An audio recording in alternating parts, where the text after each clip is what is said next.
ស្នេហ៍មួយនេះមិនដឹងកើតឡើងពីពេលណាគ្រាន់តែដឹងថាបងចង់បានជីវ៉ាមករួមក្បែរកាយផ្ដើមពីមិនពួកយើងគ្មានចិត្ត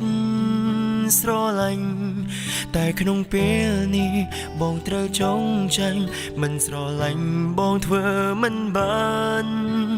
ឆ្លងកាត់រឿងរ៉ាវរួមគ្នាពុះពៀឧបសគ្គក្រមគ្រារាប់មិនអងអរគុណអូនដែលរក្សាចិត្តស្មោះ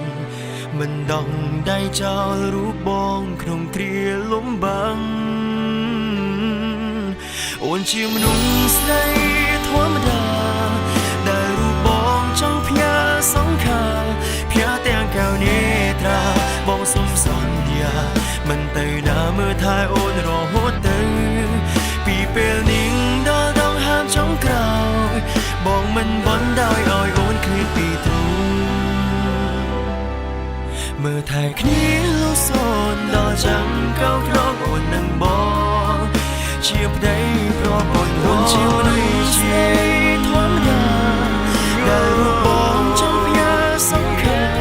ផ្ញើទាំងកៅនេត្រាបងសុំសន្យាមិនទៅណាមើលថែអូនរហូតទៅពីពេលនេះដល់ដងហាមចុងក្រោយបងមិនបណ្ដោយឲ្យអូនឃ្លាតពីទ្រូងមើលថែគ្នាលូសូនដល់ចាំកោខ្នងមើលថែគ្នាត្រឹមអូននឹងបងមើលថែគ្នាលូសូនដល់ចាំកោខ្នងអូននឹងប